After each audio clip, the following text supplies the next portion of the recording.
হিংসায় মানে জ্বলতে জ্বলতে মরে যাচ্ছে। উনি কিসের উপরে তা হিংসা আমি নিজে জানি না। যে কোনো বিষয়ে কথা বলে, যে কোনো বিষয়ে ফতোয়া দেয়, যে কোনো মানুষের।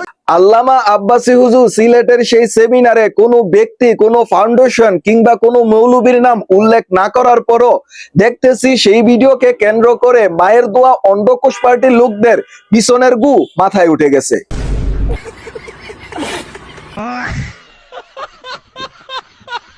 মুরব্বীর একটা কথা বলে, চোরের মন পুলিশ পুলিশ। বর্তমানে মায়ের দোয়া অন্ডকোষ খাওয়া পার্টির লোকদের অবস্থা ঠিক সেই রকম হয়েছে।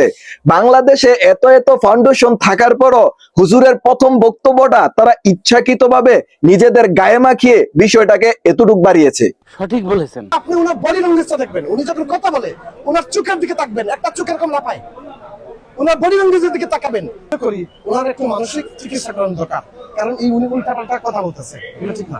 এই ফাহিমাল চৌধুরী, যার নাম হচ্ছে ফাহিমাল গোলাম, যাকে আপনারা সিলেটের মানবতার ফেরিওয়ালা বলে থাকেন, এই মানবতার আড়ালে তাদের কুকীর্তিগুলো আজকে আপনাদের সামনে প্রকাশ করব। এই ফাহিমাল গোলাম উরুবে ফাহিমাল চৌধুরী লন্ডনের মধ্যে চুরি, ক্যাসিনো, নারীবাজি, মাদক এমন কোনো অপকর্ম নাই সে করে নাই। লন্ডনে $23,000 চুরি হওয়ার অভিযোগ তার বিরুদ্ধে প্রমাণ হওয়ার পর সে 3 বছর জেলও খেটেছে। আঙ্গুল ফুলে কলা গাছ, কিছু টাকা কামিয়ে বাংলাদেশে এসে ফাহিমাল চৌধুরী নাম লাগিয়ে সে এখন মানবতার ফেরিওয়ালা হয়ে গেছে।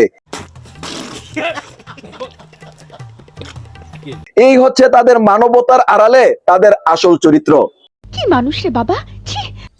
ফাহিমাল গোলাম উরুবে ফাহিমাল চৌধুরী, আপনাকে সাবধান করে বলছি, টাকার অহংকারে অমানুষ হয়ে যায়েন না।